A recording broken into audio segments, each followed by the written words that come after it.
بسم اللہ والصلاة والسلام علی رسول اللہ اما بعد۔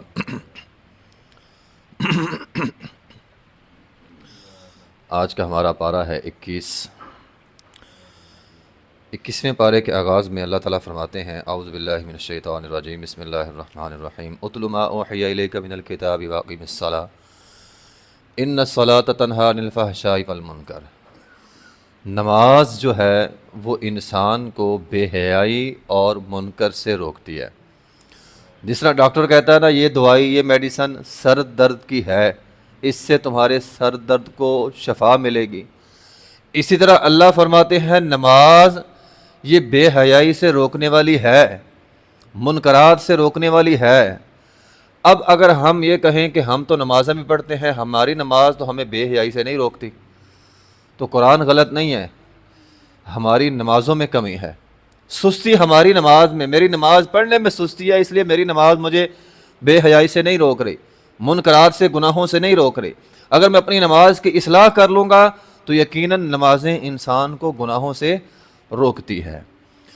سورہ روم ہے، سورہ روم میں اللہ تعالیٰ نے ایک اہم ترین واقعہ جس کو آپ کہہ لیں کہ خارجہ پالیسی کے متعلق جو ہے وہ واقعہ بیان کیا ہے۔ اس دور میں دو سپر پاوریں تھیں، ایک روم ایک ایران۔ اب ہوا کچھ یوں کہ رومی اللہ کو مانتے تھے، رومی عیسائی تھے نا، آخرت پر یقین رکھتے تھے، اس اعتبار سے رومی مسلمان رومیوں کو سپورٹ کرتے تھے۔ دوسری طرف ایران تھے، آگ کے پجاری، دو خداؤں کی عبادت کرنے والے، اور مشرکین مکہ بھی خدا کو نہیں مانتے تھے، بہت سارے خداؤں کی عبادت کرتے تھے۔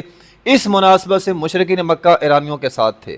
ہوا کچھ یوں کہ ایران نے رومیوں کو مارنا شروع کر دیا۔ یہ جنگ پوری دنیا میں پھیلی ہوئی تھی، پوری دنیا میں اس کے چرچے تھے۔ اب مشرکین مکہ مسلمانوں کو چڑھاتے تھے، دیکھو ہمارے حمیتی تمہارے حمیتیوں کو مار رہے ہیں، اسی طرح ہم بھی تمہیں ماریں گے۔ ایرانیوں نے رومیوں کو اتنا مارا کہ مار مار کر فتح حاصل کر لی، رومی بہت پیچھے چلے گئے۔ اللہ تعالیٰ نے مسلمانوں کے حوصلے پست ہو گئے، اللہ تعالیٰ نے سورہ روم نازل کی، الف لام میم غلبت الروم۔ اللہ نے حکم دے دیا کہ ان قریب رومی فاتح ہوں گے، رومی فاتح ہوں گے، جبکہ دنیاوی اعتبار سے ممکن ہی نہیں تھا، جتنی مار پڑ چکی تھی رومیوں کو کہ یہ فاتح ہوں گے۔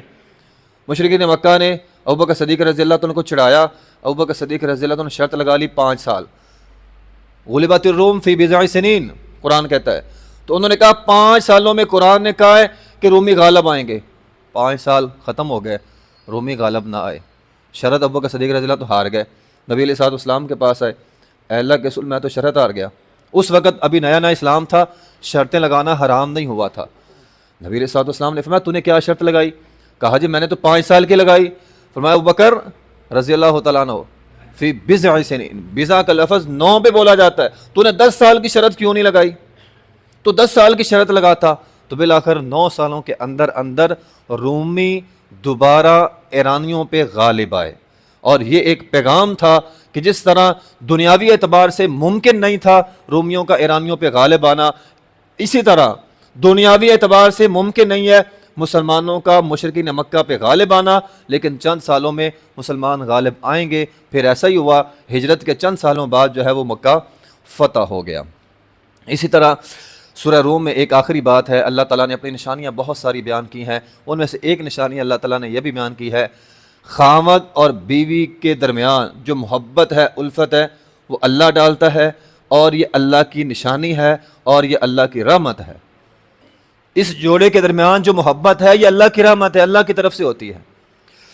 آگے سورہ لقمان ہے۔ لقمان ایک دنا آدمی تھا، حکیم آدمی تھا۔ اس نے ایک تو اس کے بارے میں اللہ تعالیٰ نے فرمایا کہ یہ شکر گزار بندہ تھا۔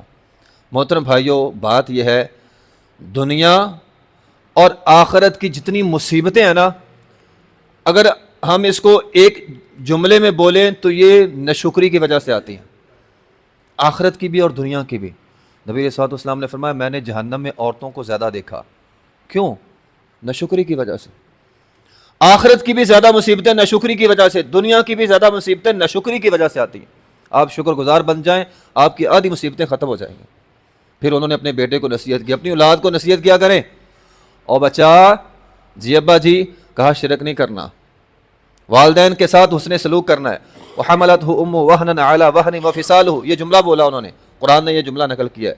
نبی علیہ الصلوۃ والسلام سے پوچھا گیا حسن سلوک کا حقدار کون ہے؟ فرمایا تیری ماں، تیری ماں، تیری ماں. 3 دفعہ جملہ بولا نا، یہ اسی وجہ سے بولا، اس آیت کی وجہ سے کہ اللہ تعالیٰ نے فرمایا ماں کے 3 احسان ہے بچے پر. ایک احسان کیا ہے؟ 9 مہینے پیٹ میں رکھنا. دوسرا احسان کیا ہے؟ اسے جننا. تیسرا احسان کیا ہے؟ 2 سال دودھ پلانا. ان 3 وجوہات کی بنا پر نبی علیہ الصلوۃ والسلام نے فرمایا ماں کے 3 حق ہیں. ٹھیک ہے. آگے انہوں نے کہا بیٹا نماز پڑھنی ہے، بیٹا جو ہے وہ نیکی کا حکم دینا ہے، برائی سے روکنا ہے، مصیبت آ جائے تو صبر کرنا ہے. آگے سورہ سجدہ ہے، اس میں اللہ تعالیٰ کا ایک بہت اہم پیغام ہے ہمارے دلوں کے سکون کے لیے.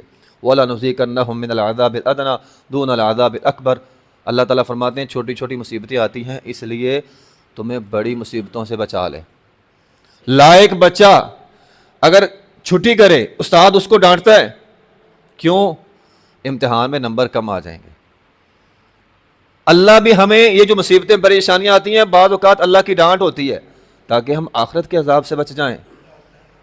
اللہ تعالیٰ فرماتے ہیں چھوٹے چھوٹے عذاب دنیا میں اس لیے بھیجتا ہوں تمہیں بڑے دن کے عذاب سے بچانے کے لیے. آگے سورہ احزاب ہے. احزاب ایک غزوہ ہوا تھا. پس منظر یہ ہے احد کی لڑائی کے بعد نبی علیہ الصلوۃ والسلام نے بنو نذیر کو وہاں سے نکالا. بنو نذیر کے 200 بندے مشرکین مکہ کے پاس چلے گئے. کہا ہمیں بڑی مار پڑی ہے، اگر ہم مل کر حملہ کریں نا تو مسلمانوں کو ختم کر سکتے ہیں. مشرکین مکہ کو ساتھ ملا لیا. بنو غطفان اس دور کا سب سے بڑا جنگجو قبیلہ ساتھ ملا لیا، اور بھی بہت سارے قبائل ساتھ ملا کے 10,000 کا لشکر تیار کر کے مدینہ کے اوپر چڑھائی کر دی. قصہ مختصر یہ کہ نبی علیہ الصلوۃ والسلام نے اس کے مقابلے میں خندق کھود لی. بہت لمبی چوڑی خندق تھی اور اس کے اندر بھی پھر بڑے واقعات جو ہے وہ ہوئے. ایک واقعہ یہ بھی ہوا کہ پیٹ پہ پتھر تھے. ایک واقعہ یہ بھی ہوا پیٹ پہ پتھر تھے، پتھر توڑا نہیں جا رہا. نبی علیہ الصلوۃ والسلام نے کندال ماری، فرمایا روم فتح ہو گیا. پھر کندار ماری، فرمایا ایران فتح ہو گیا. مشرکین مکہ کہتے ہیں پیٹوں پہ پتھر ہے اور خواب روم و ایران کے دیکھ رہے ہیں. خواب روم و ایران کے دیکھ رہے ہیں، پیٹ پہ پتھر ہے. لیکن اللہ تعالیٰ نے روم بھی فتح کروایا، ایران بھی فتح کروایا. جب انسان کا اللہ کے ذات پہ بھروسہ ہونا پھر اللہ تعالیٰ مدد جو ہے وہ فرماتے ہیں. پھر ایک بندہ آیا، اس نے کہا اللہ کے رسول پیٹ پہ پتھر ہے. اپنی بیوی کو کہتا نبی پاک کے پیٹ پہ پتھر ہے. کہا ہمارے گھر میں تھوڑا سا کھانا پڑا ہے، جاؤ لے آؤ. چپکے سے جانا، نبی پاک کو ہی لانا، سب کو نہ لانا، تھوڑا سا کھانا ہے. چپکے سے جا کے کان میں کہا اللہ کے رسول آپ کی دعوت ہے. آپ نے 1400 صحابہ کو کہا ہے، 1400 صحابہ جابر کے گھر میں تم سب کی دعوت ہے. جابر کہتے ہیں میں حیران پریشان گھر میں گیا، بیوی کو کہا وہ تو 1400 بندے آ رہے ہیں، ہماری عورتیں ہوتی تو پھر کیا ہونا تھا. اور 2 لوگوں کو دعوت دی، پورا گھر ہی آ گیا. دعوت تو 2 لوگوں کی تھی، پریشان ہو جاتی. کہا دعوت کس نے دی ہے؟ تو نے کیا کہا؟ کہا میں نے تو اللہ کے رسول کو دعوت دی. 1400 بندے کو دعوت کس نے دی؟ اللہ کے رسول نے. کہا پھر اللہ کا رسول جانے، تو پریشان کیوں ہوتا ہے؟ ہم نے تو نہیں نہ دی، نبی پاک نے دی. نبی علیہ الصلوۃ والسلام آئے، آپ نے ہنڈیا کے اندر اپنا لعاب ڈالا، وہ 1-2 بندے کا کھانا 1400 بندے نے کھایا. یہ نبی علیہ الصلوۃ والسلام کا جو ہے وہ وہاں پہ معجزہ آیا. آگے اللہ تعالیٰ نے ایک بڑا اہم مسئلہ اس کی وضاحت فرمائی ہے، وہ ہے لے پالک بیٹا. دیکھیں کسی بھی بچے کو آپ لے کر پال سکتے ہیں لیکن اس کے چند احکام ہیں. اسلام سے پہلے بات تو بڑی لمبی ہے، اسلام سے پہلے تو بڑے عجیب و غریب رواج تھے، لیکن اسلام نے لے پالک کے متعلق کیا احکامات نازل کیے. لے پالک بیٹا آپ کے حقیقی بیٹے کی طرح نہیں ہو سکتا. آپ اس کے والد کی جگہ پہ اپنا نام نہیں لکھ سکتے. ہاں بعض اوقات تعارفی طور پر بتایا جا سکتا ہے لیکن حقیقت میں نہیں. نبی علیہ الصلوۃ والسلام کا بیٹا تھا زید، لوگوں نے کہا زید بن محمد صلی اللہ علیہ وسلم. نبی علیہ الصلوۃ والسلام نے منع کر دیا، فرمایا زید بن حارثہ کہو، زید بن محمد نہ کہو. لے پالک بیٹا آپ کی وراثت میں سے حصہ نہیں لے سکتا. اور پھر سب سے بڑا جو ایشو تھا، لے پالک بیٹے کی بیوی سے نکاح نہیں ہو سکتا تھا اس دور میں، لیکن نبی علیہ الصلوۃ والسلام نے کیا. نبی علیہ الصلوۃ والسلام نے زید بن حارثہ کی بیوی جو زینب تھی، جب انہوں نے طلاق دے دی تو نبی علیہ الصلوۃ والسلام نے ان سے نکاح کیا. نکاح کیا نہیں بلکہ اللہ نے نکاح پڑھایا. زینب رضی اللہ تعالیٰ عنہا کہا کرتی تھی میں وہ خوش نصیب عورت ہوں، میرا نکاح اللہ نے پڑھایا اور محمد رسول اللہ سے پڑھایا ہے. یہ ان کے لیے بہت بڑی ایک سعادت مندی کی جو ہے وہ بات تھی. آگے بہرحال احزاب میں خواتین کے مسائل ہیں. اسلام یہ حکم دیتا ہے کوئی بھی عورت کسی مرد کے ساتھ، غیر محرم مرد کے ساتھ نرمی سے بات نہیں کر سکتی، یہ اسلام کا حکم ہے۔ محرم ہو پھر ٹھیک ہے، غیر محرم ہو تو سخت رویہ رکھے تاکہ کسی کے دل میں جو ہے نا وہ بادشاہت بے حیائی والی وہ ختم ہو جائے۔ دوسرا، قرآن کا یہ حکم ہے، میری بات نہیں ہے، عورتیں گھر میں رہیں۔ وَاذْكُرْنَ فِي بُيُوتِكُنَّ، ضرورت کے تحت عورت باہر نکل سکتی ہے مجبوری میں کام کاج کے لیے، لیکن عام گلی محلوں میں عورت نہ پھرے، اپنے گھر کے اندر رہے۔ پھر آگے خاتم النبیین ہے، پھر آگے ایک بات اور اہم ہے، وہ ہے اگر کوئی بندہ آپ کی دعوت کرتا ہے، اس کے احکام ہیں۔ اس میں ایک بات جو ہمارے سمجھنے والی ہے وہ یہ ہے، جب کوئی بندہ آپ کی دعوت کرے نا، آپ اس کے گھر میں جائیں دعوت کھانے کے لیے، تو دعوت کھا کے جلدی واپس آ جائیں، یہ قرآن کا حکم ہے۔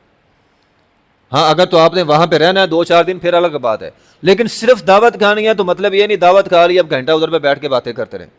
قرآن نے اس سے منع کیا ہے۔ قرآن یہ کہتا ہے دعوت کھاؤ، اٹھ کے واپس آ جاؤ۔ اور پھر سورہ احزاب کی آخری بات یہ ہے، نبی علیہ الصلوۃ والسلام پہ اللہ تعالیٰ نے درود پڑھنے کا جو ہے وہ حکم دیا ہے، تو درود نبی علیہ الصلوۃ والسلام پہ کثرت سے پڑھنا چاہیے۔ جو بندہ نبی علیہ الصلوۃ والسلام پہ کثرت سے درود پڑھتا ہے، اللہ تعالیٰ اس کی مشکلات خود بخود جو ہے وہ حل فرما دیتے ہیں۔